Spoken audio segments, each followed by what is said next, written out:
In this 19 pages, I have marked some points that I felt is very true and I wanted to share with you. പിന്നെ വേറൊരു കാര്യം, എൻ്റെ dedication level നിങ്ങൾ മനസ്സിലാക്കണം. Phone charge കുത്തിയിട്ടിട്ടാണ് ഈ video shoot ചെയ്തിട്ടിരിക്കുന്നത്. So അത്രയും dedication എന്തിന് content ഉണ്ടാക്കാൻ. My God. Okay, so basically I read this book. ഇന്ന് ഇവിടെ വന്നപ്പോഴാണ് ഞാൻ ഈ ബുക്ക് വായിച്ചു തുടങ്ങിയത്. സോ ഇതിൻ്റെ അകത്ത് ആദ്യത്തെ പേജിൽ തന്നെ ഇൻട്രൊഡക്ഷനിൽ തന്നെ എനിക്ക് ഭയങ്കരമായിട്ടും സ്ട്രൈക്കിംഗ് ആയിട്ട് കുറേ കാര്യങ്ങൾ തോന്നി. And then I kept reading. So first thing that this book says is that the things that we want, അല്ലെങ്കിൽ നമുക്കത് അച്ചീവ് ചെയ്യണം എന്ന് നമുക്ക് ഭയങ്കര ആഗ്രഹമുള്ള സാധനങ്ങൾക്കുണ്ടല്ലോ, പെട്ടെന്ന് ഒരിക്കലും ഇത് കിട്ടില്ല. It is never easy. It takes time, it takes effort, it takes focus.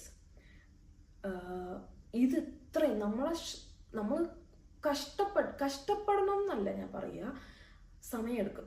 നമുക്കൊരു സ്ഥലത്ത് അല്ലെങ്കിൽ നമുക്കൊരു ഗോൾ ഉണ്ട് എന്നുണ്ടെങ്കിൽ അവിടെ എത്താനായിട്ട് it will take time and it will take, you have to put your effort ഇടാണ്ട് ഒന്നും നടക്കില്ല. So that is there. Second thing what I felt, ഇതിൻ്റെ അകത്ത് ഇതൊക്കെ ഫസ്റ്റ് ഇൻട്രൊഡക്ഷൻ പേജിലുള്ള കാര്യങ്ങളാട്ടോ. സോ ഇമാജിൻ ഈ ബുക്ക് ഇനി അങ്ങോട്ട് പോകുമ്പോൾ ഉള്ളൊരു ഇത്. സോ ഇൻട്രൊഡക്ഷൻ്റെ അകത്ത് അവർ പറഞ്ഞ വേറൊരു കാര്യം എന്ന് പറഞ്ഞാൽ, നമ്മൾ വിചാരിക്കുന്നത് ദാറ്റ് ലൈഫ് ഇസ് ഷോർട്ട് എന്നുള്ളതാണ്.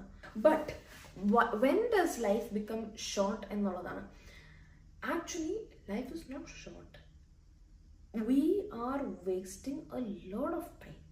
നമ്മൾ ഈ പറയുന്ന